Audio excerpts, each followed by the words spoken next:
नमस्कार मित्रों।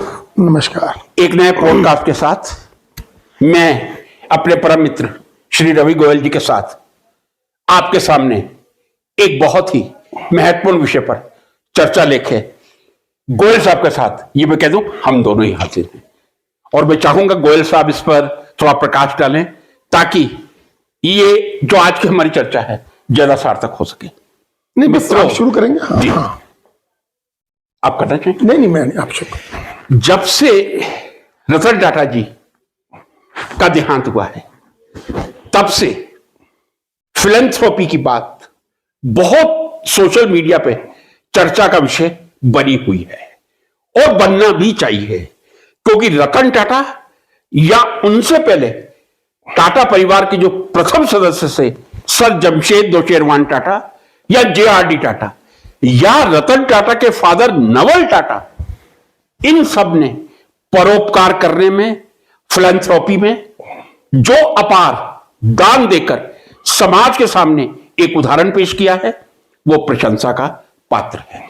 जैसा कहा जाता है, मैं समझता हूं JRD टाटा जी ने और जमशेद नौशेरवान जी ने या रतन टाटा जी की पीढ़ी तक लगभग 8.5 लाख करोड़ का डोनेशन इस दुनिया को दिया गया है। जी हां, 8.5 लाख करोड़ रुपीस छोटा नहीं होता।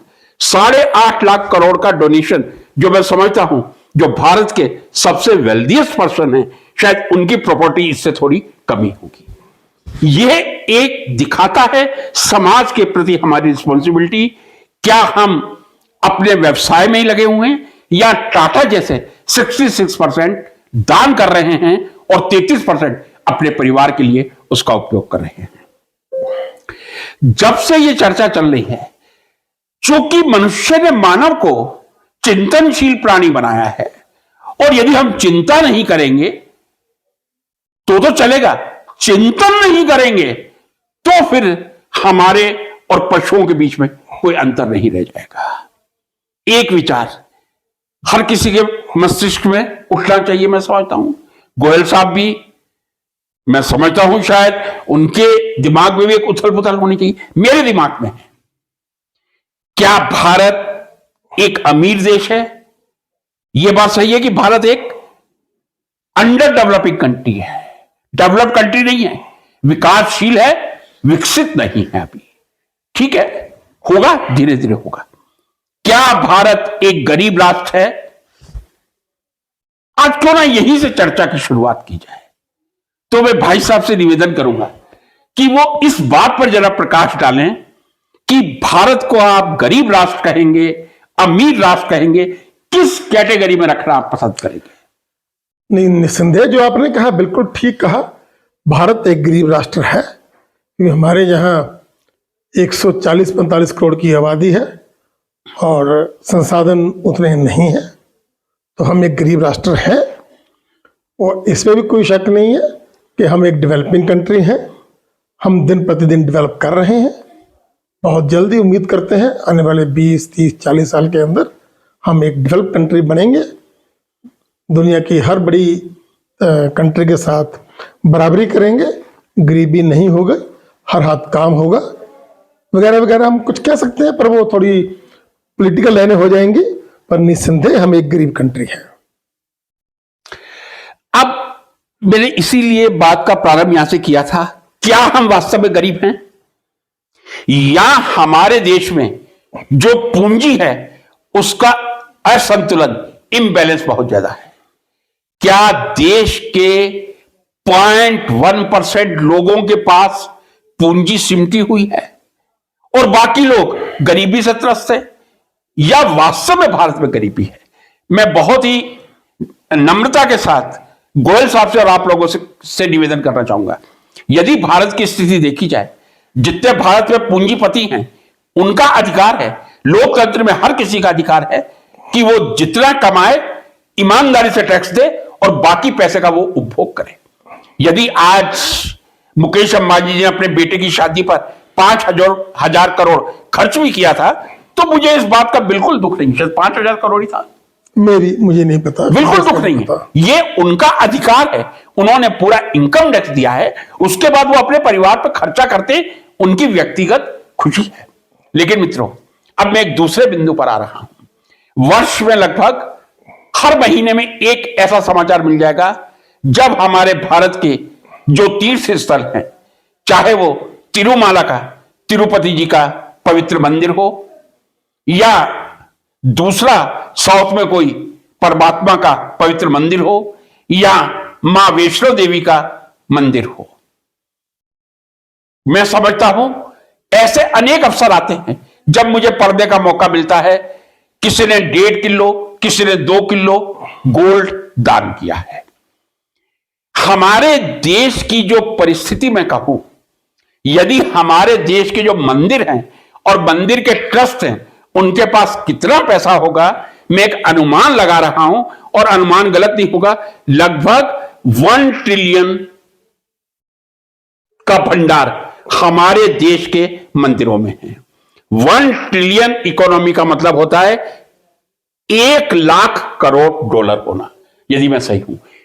1 लाख करोड़ डॉलर हमारे मंदिर, कोई भी मंदिर हो, चाहे वो तिरुपति जी का हो, माता वैष्णो देवी का हो, या अनेक मंदिर हो, भक्त अपनी श्रद्धा से आते हैं और वो चढ़ाते हैं। 2 तरह से पैसा राष्ट्र में आता है। अब मैं यहां इसको थोड़ा जरा इंटेलेक्चुअल लेवल पे लाने का प्रयास करूंगा। एक तो जो देश का व्यापारी वर्ग है या देश का जो कर्मचारी है, इनकम टैक्स देता है, उससे पैसा आता है। दूसरा, इस प्रकार का जो डोनेशन आता है मंदिरों में, अपार धन है। मुझे याद है 3 या 4 महीने पहले किसी एक मंदिर में दक्षिण भारत में बक्से खोलने का प्रयास किया जा रहा था। यदि आपको याद है, कितने बक्से थे और उसमें कितना अपार धन था। शायद 100 वर्षों से या लगभग 80 वर्षों से वो कमरा खुला नहीं था, वो कमरा शायद खुल नहीं पाया था। अब मैं इस बिंदु को प्रत्यक्ष रूप से आपके सामने रख रहा हूं। क्या परमात्मा को पैसे का लालच होता है? हम जब परमात्मा को चढ़ाते हैं, हम उसी का दिया हुआ चढ़ाते हैं। यदि मुझसे पूछा जाए आपका इस दुनिया में क्या है, मैं यही कहूंगा जो कुछ है परमात्मा का है, मेरा तो ये नश्वर शरीर है। यदि परमात्मा का ही सब कुछ है, तो क्या परमात्मा ये कहता है आप धन को बक्सों में भर के रख लीजिए, आप उस धन का उपयोग मत कीजिए, चाहे वो सोने के रूप में हो, कैश के रूप में हो, और बाकी जनता गरीबी से त्रस्त हो। और ये हकीकत है कि देश की 80 करोड़ जनता को यदि मुफ्त अनाज दिया जा रहा है, तो देश की आर्थिक स्थिति को अच्छा नहीं कहा जा सकता। यदि पूंजीपतियों के पास धन है, उसका विरोध लोकतंत्र में नहीं किया जा सकता। ये इनकम टैक्स का काम है। यदि वो इनकम टैक्स सही दे रहे हैं, उनका अधिकार है। लेकिन यदि इस मंदिर के धन को, मैं समझता हूं देश में कुछ अच्छे शोध संस्थान खोले जाएं, कुछ अच्छे शिक्षा संस्थान खोले जाएं, या कुछ अच्छे अस्पतालों का निर्माण हो, मानव कल्याण का हो। अब मैं फिर उसी बात पे आ रहा हूं, जो ये पर्शियन कम्युनिटी है, पारसी कम्युनिटी है, जिसमें हमारे रतन टाटा जी भी आते थे। क्या इन लोगों ने अपने फायर टेम्पल, क्योंकि इनका जो पूजनीय स्थल होता है उसको फायर टेम्पल कहा जाता है, क्या फायर टेम्पल में जाके डोनेट किया था, या मानवता के नाम पर परोपकार के लिए डोनेट किया था? जितने भी डोनेशन हैं टॉप, वो मानव कल्याण के लिए किए जाते हैं। यदि मैं एक उदाहरण आपको दूं, हर बार केबीसी में आप भी देखते होंगे, मैं भी देखता हूं, कार्यक्रम के अंत में अमिताभ जी कहते हैं अब तक इतने प्रश्न पूछे जा चुके हैं, मैं समझता हूं लगभग 800 के आसपास प्रश्न पूछे जा चुके हैं। और मैं आप लोगों की नॉलेज के लिए बताऊंगा, जो लोग केबीसी नहीं देखते, जितने प्रश्न पूछे जाएंगे उतने ही बच्चों की शिक्षा के लिए कुमार मंगलम बिरला धन की व्यवस्था करेंगे। यदि मैं एक रफ आइडिया दे रहा हूं, पूरे सीजन में 1200 क्वेश्चन पूछे जाते हैं, तो 1200 बच्चों की मुफ्त शिक्षा की व्यवस्था कुमार मंगलम साहब करेंगे। मैं समझता हूं यह परम पिता परमात्मा के उपासना की सबसे ऊंची पद्धति हो सकती है, जब आप मानव मात्र का कल्याण करते हैं। तो मेरा यह निवेदन है, सरकार को चाहिए कि ये जो मंदिरों के पास धन है, परमात्मा कभी धन का लालची नहीं है, वो देने वाला है, लेने वाला है ही नहीं। हमारी श्रद्धा है, हम मंदिर में जाके चढ़ाते हैं। कृपया ये जो इतना खजाना भरा हुआ है, 1,00,000 करोड़ डॉलर का, इसका उपयोग जनता के लिए किया जाए तो परमात्मा भी खुश होगी, परमात्मा भी खुश होंगे, हमारे देश की जनता की भी खुशहाली बढ़ेगी और शायद हम लोगों को भी देश की खुशहाली देख के प्रसन्नता मिलेगी। ये मैं नम्र निवेदन करना चाह रहा था। जी, आप मत प्रकाश करिए। अच्छा, तो मैंने आपकी बात से मूलतः ये समझा कि जो आपने पूरी रिसर्च कर रखी है कि मंदिरों में कितना धन है, आपको लगता है कि जो मंदिरों में धन है वो धन जो है वो देश के समाज कल्याण के लिए इस्तेमाल होना चाहिए। आप ये बताइए कि आप भारत देश को हिंदू राष्ट्र मानते हैं या ये मानते हैं कि ये एक सेकुलर कंट्री है, यहाँ पर अगर मंदिर भी है तो मस्जिद भी है, गुरुद्वारे भी है, चर्चेज भी हैं, सब कुछ है, या सिर्फ यहाँ संविधान तो सेक्युलर मानता है, मेरे मानने से कुछ नहीं होता तो और किसी के मानने से नहीं होता। संविधान में सेक्युलर राष्ट्र का वर्णन अगर आप संविधान के अनुसार ये मानते हो कि एक सेक्युलर कंट्री है जी, तो इस देश के अंदर खाली मंदिर तो नहीं होंगे, तो फिर मस्जिद क्या करेंगे? क्या मस्जिद का पैसा नहीं, अगर उनके पास पैसा है, क्या वो देश में नहीं लगना चाहिए? आपने खाली मंदिर ही क्यों कोट करे? क्या चर्चेज नहीं है? कितना पैसा क्रिश्चियनिटी के नाम के ऊपर में लोगों को धर्म परिवर्तन करने के नाम पर बांट दिया जाता है। वो पैसा उनको क्यों मजबूर किया जाता है कि अगर आप धर्म परिवर्तन कर लोगे तो पैसा मिलेगा? क्यों नहीं वो परोपकार में पैसा बांटते? क्यों आपने सिर्फ मंदिरों पे क्वेश्चन उठाया? फिर आपको मस्जिद पे भी क्वेश्चन उठाना चाहिए था, आपको क्रिश्चियनिटी पर भी क्वेश्चन उठाना चाहिए था, आपको भारत की भाजपा सरकार की भर्त्सना करनी चाहिए थी बड़े जोरदार शब्दों में। इस देश के अंदर पिछली भ्रष्ट सरकारों ने, जो कि कांग्रेस की सरकार थी, तुष्टीकरण के नाम के ऊपर एक वक्फ बोर्ड बनाया, मुस्लिम वक्फ बोर्ड, और उसके पास कितनी संपत्ति है वो तो आकलन आप ही कर सकते हो, मैं नहीं कर पाऊंगा। आपको सबसे पहले तो भाजपा की भर्त्सना करनी चाहिए थी कि उसको 12 साल से हमने सत्ता में इसलिए तो नहीं बिठाया था कि वो, हमने इसलिए बिठाया कि वो भी कांग्रेस की तरह तुष्टीकरण करेगी। हमने भाजपा को, देश ने, मैं आपकी या मेरी बात नहीं कर रहा, मैं तो क्रिटिसाइज कर रहा हूं भाजपा सरकार को, आपको भी करना चाहिए था। ये जो मंदिरों का पैसा है वो तो आपने बताया कि वो तो लोगों ने स्वेच्छा से दान किया है, वो मंदिर की प्रॉपर्टी है, लेकिन वक्फ बोर्ड के ऊपर जो पूरे भारत की सबसे ज्यादा जमीन, उसकी अगर आप पूरे की गिनती करेंगे तो वो जो आपने 1,00,000 करोड़ बताया उससे कहीं कहीं ज्यादा चली जाएगी। और वो संपत्ति तो थी ही देश की संपत्ति, क्योंकि 1947 में वक्फ बोर्ड नाम का कोई भी संस्थान नहीं था। सरकारों ने जो देश की संपत्ति उसको लुटाई, आपको उसके ऊपर बहुत कुछ बोलना चाहिए था। अगर आप ये सोचते हो कि अब मंदिरों की संपत्ति रखना गलत है, फिर तो आपको बहुत जबरदस्त फायर करना चाहिए कि क्यों, किसने बनाया वक्फ बोर्ड? जिन लोगों ने वक्फ बोर्ड बनाया, जिन लोगों ने वक्फ बोर्ड को देश की जमीनें दे दी, और उतने ही दोषी वो हैं आज की सरकार।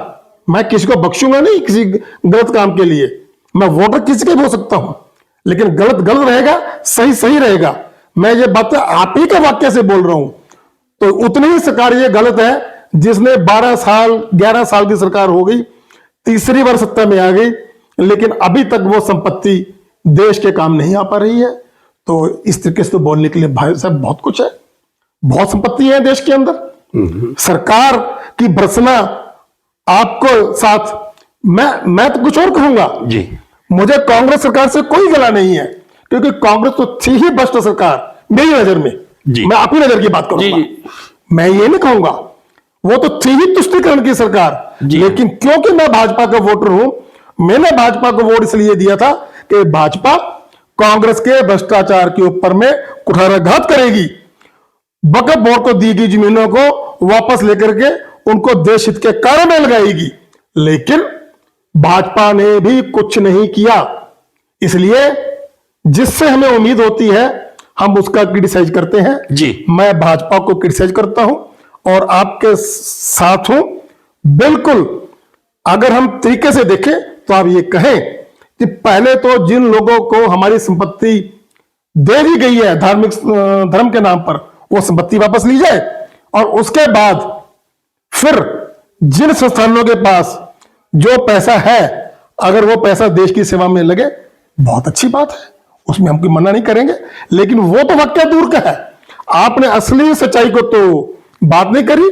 और उसके अंदर जितना दोष इनका है कि वक्फ बोर्ड को जमीनें दे दी, उतना ही दोष क्रिश्चियनिटी का है।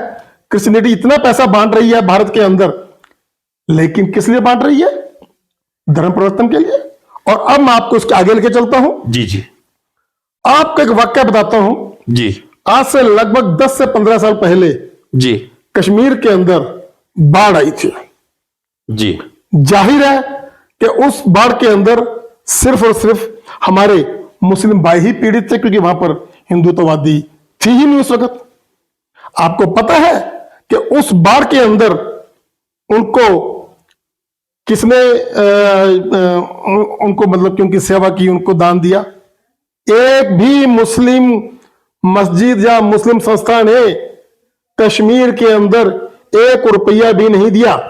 और आपको अगर ना पता हो तो मैं बता दूं कि हरिमंदिर साहब से वो सबसे बड़ा फूड का प्रोग्राम था। 1 लाख फूड का पैकेट अमृतसर से, गुरुद्वारा साहब से, गोल्डन टेम्पल से, हमारे पूजनीय गुरु जी के आशीर्वाद से डेली कश्मीर के अंदर जाता था। हिंदुओं ने बहुत पैसा दिया कश्मीर के अंदर, लेकिन किसी भी मुस्लिम संस्था ने उन लोगों के लिए 1 रुपया भी दान नहीं दिया। तो मैं आपकी उसकी दूसरी बात का जवाब दे रहा हूं, मतलब मुस्लिम्स में यूनिटी बिल्कुल नहीं है। मैं किसी यूनिटी की बात नहीं कर रहा, हम मुद्दे से हैं, दान के मुद्दे पर है। आपके 2 बातें थी, एक तो मंदिर का पैसा, मैंने उसका पहले जवाब दिया जी। दूसरा कि हिंदू दानी नहीं है, मैं उसका जवाब दे रहा हूं आपको। आपने ये बात भी कही ना। और अब मैं आपको ये भी बता दूं कि राम मंदिर, इतना बड़ा राम मंदिर, वो सिर्फ दान से बना है, उसके ऊपर सरकार के एक भी पैसा नहीं लगा जी। हिंदुस्तान के मंदिरों में जितना भी पैसा है वो हिंदुओं ने अपनी स्वेच्छा से दान किया है, वो किसी सरकार का या किसी का पैसा नहीं है। और मैं आपको यह भी बता दूं कि जब सुप्रीम कोर्ट, जब वहां पर राम मंदिर नहीं था, तब हमारे बहुत सारे लोग ये कहते थे कि वहां क्या होना चाहिए, कि वहां पर मेरे हिसाब से यूनिवर्सिटी बने, हॉस्पिटल बने। बहुत सारे नेताजी कहते थे। एक सुप्रीम कोर्ट ने फैसला दिया, ये जमीन उसने मंदिर को दे दी, एक जमीन उसने मस्जिद को दी। उसके बाद अब जो मस्जिद की जमीन है वो मस्जिद के पास है, उसका जो भी डिसीजन मस्जिद करेगी। किसी से मुंह से ये शब्द नहीं निकलता कि हिंदू तो बेवकूफ था। आप कहे ना ये बात, क्यों नहीं कहते? उसने तो मंदिर बना दिया, राम मंदिर बना दिया, क्या करना राम मंदिर का? हम अपने मुस्लिम भाइयों से गुजारिश करते हैं, ये बात कहिए ना आप, कि अगर आपको समाज की चिंता है कि वो हिंदुओं की तरह बेवकूफी ना करे, वो जमीन के ऊपर में विश्वविद्यालय बनाए, वो जमीन के ऊपर में हॉस्पिटल बनाए। मैंने जब से राम मंदिर बना है ये शब्द नहीं सुना। उससे पहले देश के हर प्रबुद्ध व्यक्ति से यही सुनते थे हम कि क्या बेवकूफी हो रही है, किस बात की लड़ाई हो रही है। उस जगह के ऊपर हॉस्पिटल और विश्वविद्यालय बनने चाहिए, शिक्षा के मंदिर और सेहत के मंदिर बनने चाहिए। लेकिन अब तो कोई नहीं कहता। अब ये बात भी कहिए, बिल्कुल हिंदू मंदिरों का पैसा देश के काम आना चाहिए, लेकिन उससे पहले वो पैसा है जो कि देश से छीन करके धर्म के नाम पर लोगों में बांट दिया है, पहले वो पैसा आना चाहिए, बाद में हम हिंदू मंदिरों से बात करनी चाहिए। वो भी पैसा भी देश की सेवा में आना चाहिए, कोई उसके लिए मनाही नहीं है। तो ये है मेरा तो उसका आपकी बातों के ऊपर कि हिंदू से बड़ा दानी कोई नहीं। और अगर दान की बात करो तो हम कहते हैं दानवीर कर्ण, वो भी सनातनी थे, वहीं से दान की शुरू होते हैं। कर्ण से बड़ा दानवीर कौन होगा? आपने रतन टाटा जी का नाम लिया, बिल्कुल रतन टाटा जी पूजनीय है इस मसले पर, लेकिन जिस आपने सोशल मीडिया की बात करी, वो जो सोशल मीडिया दिखाने की कोशिश कर रहा है कि रतन टाटा ने दान दिया अडानी ने नहीं दिया, अंबानी ने नहीं दिया, वो सोशल मीडिया नहीं है, वो तो गंदगी है। भाई साहब, रतन टाटा जी ने दान दिया, उसके लिए वो सम्मानित है, पर इसका मतलब ये नहीं है कि अगर कोई दूसरा व्यक्ति दान नहीं कर रहा है वो घृणित हो गया। हमारा सिस्टम अडानी और अंबानी को जी घृणित रूप में पेश करने की कोशिश कर रहा है जी कि वो दान कम करते हैं या नहीं देते। ऐसा मैंने नहीं कहा। नहीं, आपने ऐसा नहीं कहा। आपने एक सोशल, मैंने ऐसा बिल्कुल नहीं कहा कि ये शब्द आपने कहे हैं, लेकिन आपने रतन टाटा जी के साथ जिस सोशल मीडिया को जोड़ा वो मुझे भी पता है और आपको भी पता है कि आपके मन में वो कौन सा सोशल मीडिया था, क्योंकि सोशल मीडिया हम सब देखते हैं।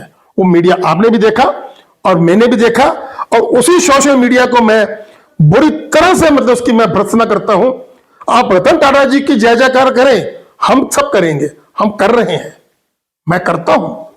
रतन टाटा जी वो रतन थे जो देश से चला गया, और शायद ऐसा रतन मिलने में, क्योंकि हमने बीते समय में बहुत सारे रतन खोए हैं जी, और जैसा समय और कलयुग आ रहा है, लगता नहीं है बिंदु पर है ऐसे नहीं तो फिर वो चर्चा लंबी चलेगी। ठीक, मेरा निवेदन हो गया, धन्यवाद। अब आप आइए। अब मैं सबसे पहले अपने मन की पीड़ा व्यक्त कर देता हूं। जी। ना जाने क्यों हमारी नियति यह है कि हम चर्चा कर रहे हैं कि देश को किस तरह से गरीबी से मुक्त करके समृद्धि की तरफ ले जाया जा सकता है। जी। उसमें मैंने एक उदाहरण प्रस्तुत किया कि हमारे देश में जो धर्म के नाम पर पैसा है वो $1 ट्रिलियन है। तो मैंने बहुत बड़ा अपराध कर दिया। मैंने कहीं ये नहीं कहा कि केवल हिंदुओं का ही लिया जाए। एक बहुत अच्छा कोटेशन है, चैरिटी बिगिंस फ्रॉम होम। दानवीरता की जो शुरुआत होती है ना, वो अपने घर से होती है। संयोग से, दुर्भाग्य से परिस्थिति ये आ गई, हर कोई ये चाहता है भगत सिंह बने, लेकिन मेरे घर से नहीं, मेरे पड़ोसी के घर से भगत सिंह बने। यह आज से नहीं, मैं 40-50 वर्षों से कहावत सुन रहा हूं। ऐसा मेरा कोई मकसद नहीं था। मेरा मकसद यह था कि परमात्मा ईश्वर कभी धन का लालच नहीं करता। परमात्मा के नाम पर जो कुछ पैसा रखा हुआ है उसका जन कल्याण के लिए उपयोग किया जाए। मैंने हिंदू मुस्लिम की कोई बात की नहीं थी, लेकिन यदि आप बहुत अच्छी तरह सर्वे करके देखेंगे, आज दिन तक दुनिया का सबसे बड़ा फिलैंथ्रोपिस्ट, दानी, मानवता के कल्याण के लिए डोनर कौन रहा है, तो टाटा परिवार का ही नाम आएगा। और जो पारसी हैं, मैं कहूंगा ना हिंदू है ना मुस्लिम है, मानवता का एक सच्चा सबरूप है। दूसरी बात यह है, मैंने कब कहा कि यदि वक्फ बोर्ड की जमीन गलत अलॉट कर दी गई है तो उस पर मेरे मुस्लिम भाइयों का कब्जा रहना ही चाहिए। यदि आप सभी मंदिर के ट्रस्ट की, मैं ये नहीं कह रहा कि पैसा छीन लीजिए, जन कल्याण के लिए उसका उपयोग करते हैं, तो जितनी भी धर्म के नाम पर जो जमीनें दी गई हैं, सबसे पहले अब मैं वक्फ बोर्ड का ही नाम लूंगा।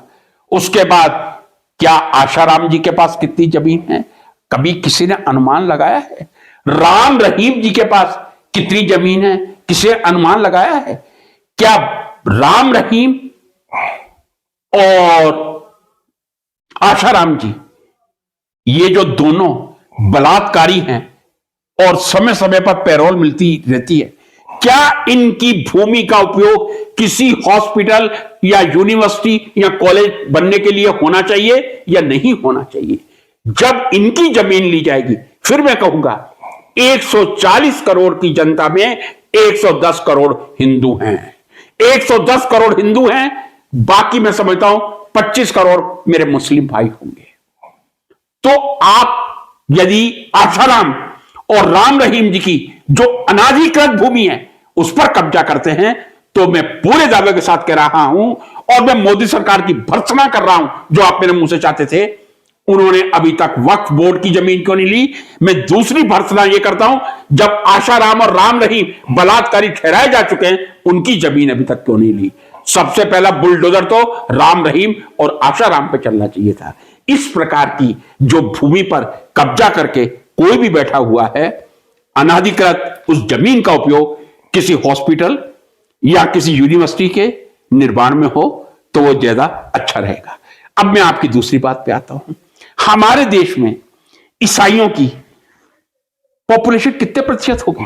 मैंने आपको स्पष्ट बता दिया, देश में हिंदू 110 करोड़ है, पूरे विश्व में 120 करोड़ है, यह भी कह रहा हूं भारत में 110 करोड़ है। अब 30 करोड़ में 25 करोड़ आप मुस्लिम निकाल दीजिए, कितने क्रिश्चियन हैं? माइनॉरिटी कहूंगा, बहुत ही माइनॉरिटी में है। क्या कारण है? 110 करोड़ में से कुछ लोगों का वो धर्म परिवर्तित करवा देते हैं। एक हमारे यहां बहुत अच्छी चौपाई है, भूखे भजन होय ना गोपाला, ले ले अपनी कंठी माला। भूखे पेट भगवान का भजन भी नहीं हो सकता, नहीं हो सकता। यदि किसी भूखे की प्यास, भूखे की भूख, माफी चाहूंगा, भूखे की भूख और प्यासे की प्यास कोई हिंदू नहीं मिटाएगा और कोई ईसाई आके मिटाएगा और उससे कहेगा कि ये देख लो, मानवता का एक मैं स्वरूप हूं और एक मानवता का स्वरूप आपके सामने, आपके 110 करोड़ बंधु हैं।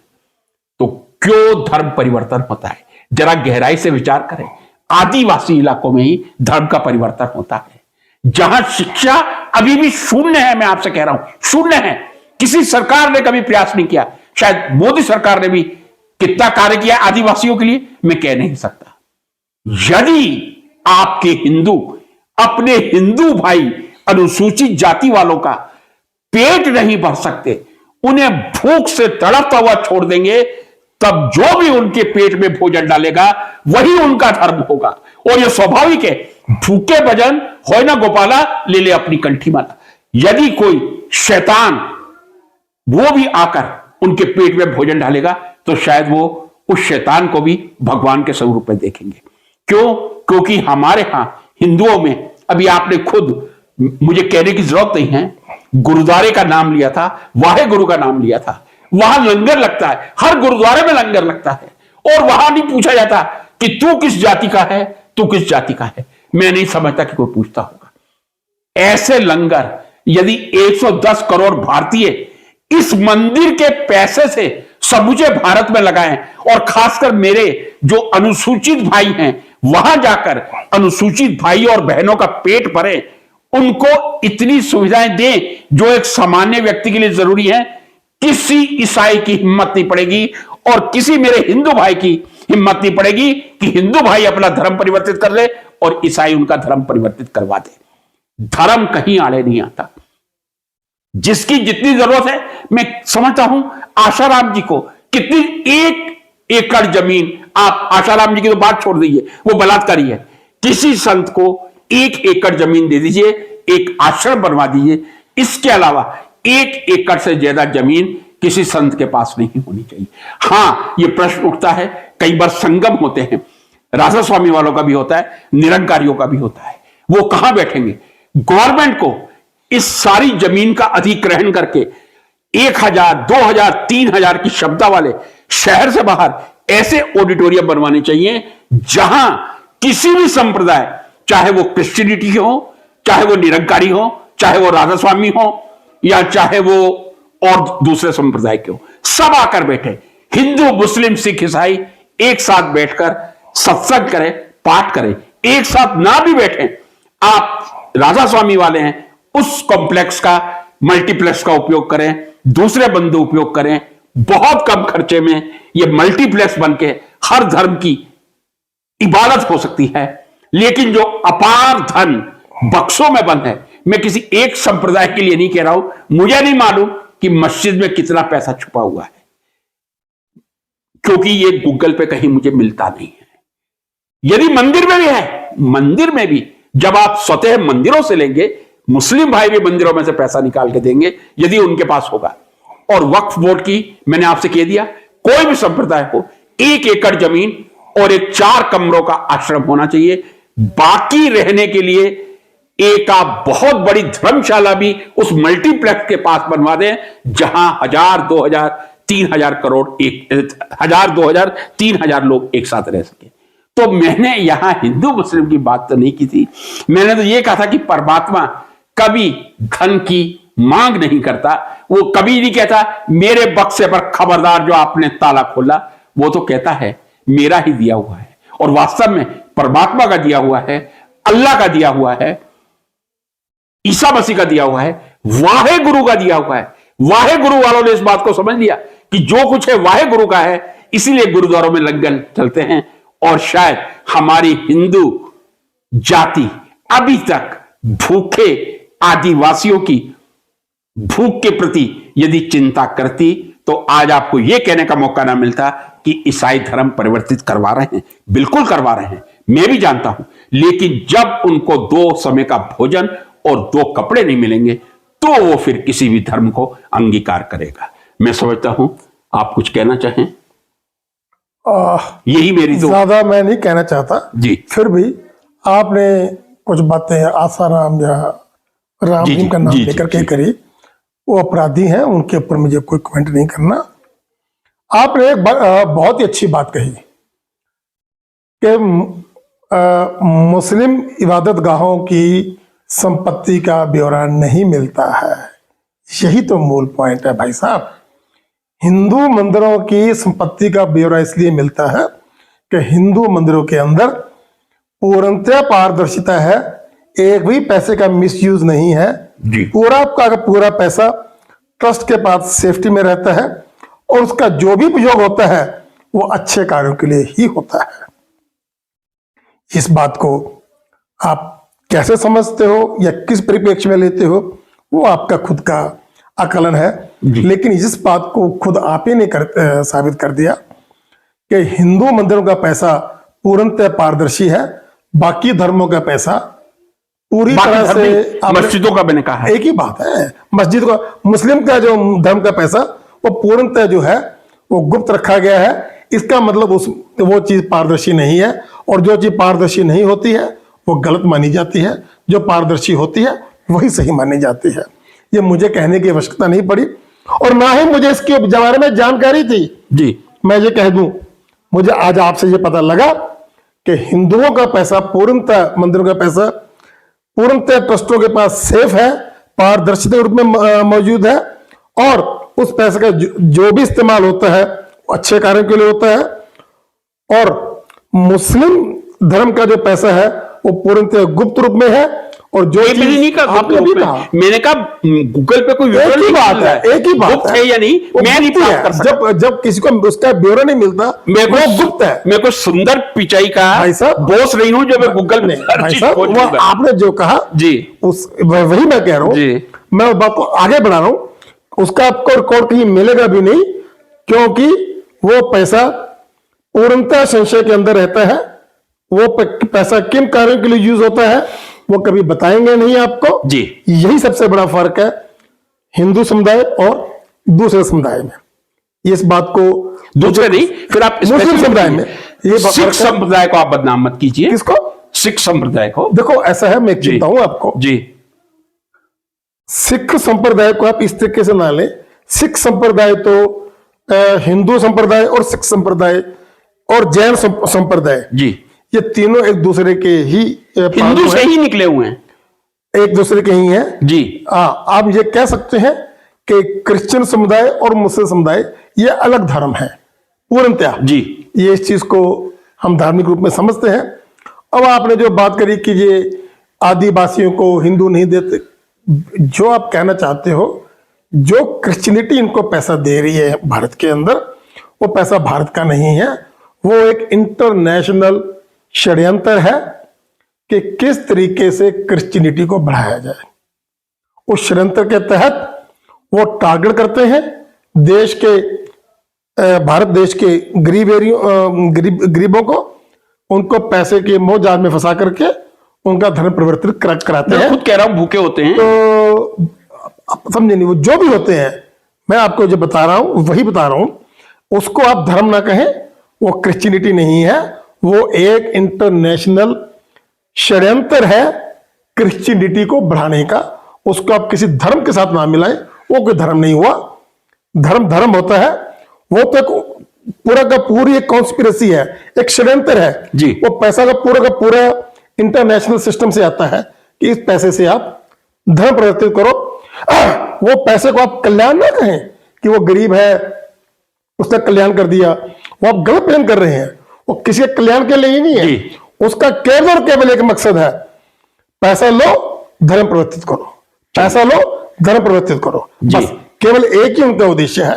आप उसको इस तरीके से प्रेजेंट कर रहे हैं, वो मैं चीज को गलत है वो, कि ये गरीब है, भूखा है, हिंदू से खाना नहीं खिलाता, हिंदू तो नालायक है, उसको क्रिश्चियन खाना मैंने खिलाया नालायक है। नहीं कहा। उसका मतलब हम ये निकालते हैं ना, आप क्या तो कहते कुछ भी हैं? निकालिए, चलिए, आप स्वतंत्र हैं। मैं अब आपकी बात कर रहा हूं ना, हाँ। उसको हम इस तरीके से नहीं ले सकते। वो धर्म नहीं है क्रिश्चियनिटी, वो तो एक षड्यंत्र है धर्म परिवर्तित कराने का। बस मुझे यही दो चार शब्द कहने थे, आप फाइनल कमेंट कर दें। और वैसे मैं चाह रहा close था कर- कि उस वार्ता को यही समाप्त किया जाए। इस देश का परम दुर्भाग्य है, जब भी हम परोपकार की बात करेंगे, जब भी हम शिक्षा की बात करेंगे, जब भी हम आरोग्य की बात करेंगे, जब भी हम जनहित की बात करेंगे, हिंदू मुस्लिम पहले उठ के आ जाता है। ना जाने ये फितरत हमारे रक्त में कहां से आई है। मैं तो यही कहूंगा, ना हिंदू बनेगा ना मुसलमान बनेगा, इंसान की औलाद है, इंसान बनेगा। मैं पुनर्जन्म में विश्वास रखता हूं, क्योंकि मैं गीता में विश्वास रखता हूं। मुझे नहीं मालूम कि अगला जन्म मुझे मानव का मिलेगा, कुत्ते का मिलेगा, बिल्ली का मिलेगा, या किसी कीड़े मकोड़े का मिलेगा। जब मुझे यही नहीं मालूम, तो मैं ये धर्म की सीमाओं में अपने आप को क्यों बांधूं? हां, मैं कट्टर हिंदू हूं, जब तक जीऊंगा हिंदू बन के जीऊंगा, चाहे मुझे कोई 1 अरब रुपया भी देगा, मैं अपना धर्म परिवर्तित नहीं करूंगा। बिल्कुल। लेकिन मैं फिर एक प्रश्न पूछना चाहता हूं। जवाब देता हूं। 140 करोड़ की जनता है, 110 करोड़ हिंदू हैं, 25 करोड़ मुसलमान हैं। मैं समझता हूं ईसाइयों की संख्या शायद 1 करोड़ नहीं होगी, मैंने देखा नहीं। 110 करोड़ वालों का धर्म परिवर्तन 1 करोड़ वाला व्यक्ति करवा रहा है। यह मैं अधिकतम जनसंख्या बता रहा हूं। मींस 110 लोग उस एक व्यक्ति को नहीं रोक पा रहे हैं कि आप धर्म परिवर्तन मत करवाइए, आपने धर्म परिवर्तन करवाया तो हम आपको भारत में रहने नहीं देंगे। किस तरह की हम ये लाचारी अपने आप में खुद ही व्यक्त करते हैं, इतने लाचार है नहीं। मैं समझता हूं हेडगेवार जी ने अभी विजयदशमी के दिन, चूंकि संघ की स्थापना 28 सितंबर 1925 को, मैंने आपसे कई बार कहा, नागपुर में मोहितों के बाड़े में डॉक्टर हेडगेवार जी के, डॉक्टर केशवराव जी, बलिराम जी हेडगेवार जी के एक प्रयास से शुरुआत हुई थी। आज राष्ट्रीय स्वयंसेवक संघ की 100 देशों में शाखाएं हैं, 100 देशों में शाखाएं हैं। और भारत में जो हर छोटे गांव और कस्बे में शाखा लग रही है, क्या वो हिंदुओं का जागरण अभी तक नहीं कर पाए?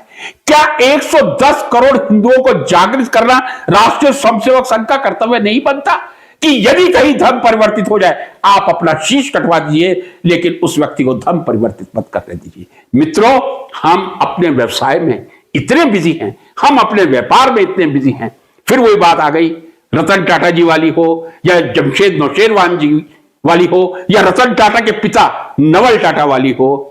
व्यवसाय बाद में, पहले परोपकार। 66%, 66% परोपकार में जाएगा, 33% हम अपनी उपयोगिता उसके लिए कर सकते हैं। एक बात मित्रों और बता दूं आपको, शायद मैं इस पर एक वीडियो अपलोड करूंगा।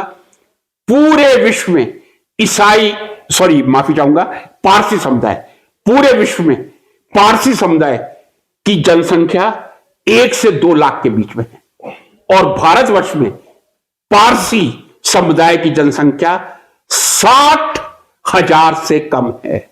आप आश्चर्य कर रहे होंगे, गुजरात के नवसारी में ही सबसे पहले ईरान से जमशेद नौशेरवान जी आए थे। नुसेरवान भी बोलते हैं, नुशेरवान भी, NUSSERMAN, और नवसारी में आए थे।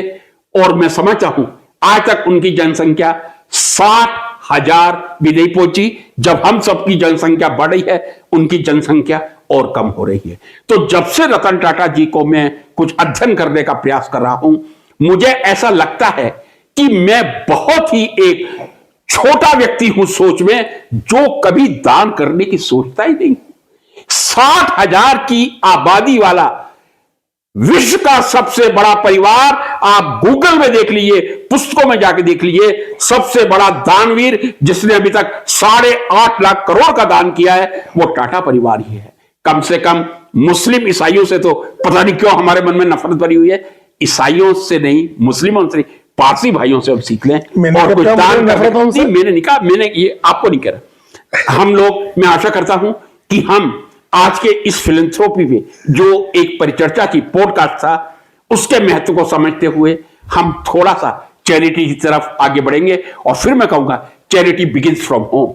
भगत सिंह पड़ोसी के घर से पैदा नहीं होगा, भगत सिंह मेरे ही घर से पैदा होगा। यदि मुझे भगत सिंह बनाना है, अपने बेटे को बनाना होगा, मैं पड़ोसी के बेटे को नहीं बना सकता।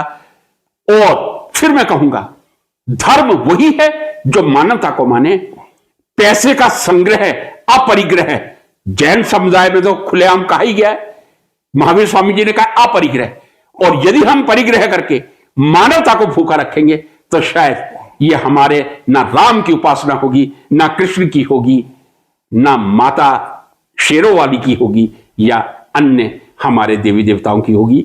इन शब्दों के साथ आपसे और गोयल साहब से विदा लेना चाहेंगे। नमस्कार।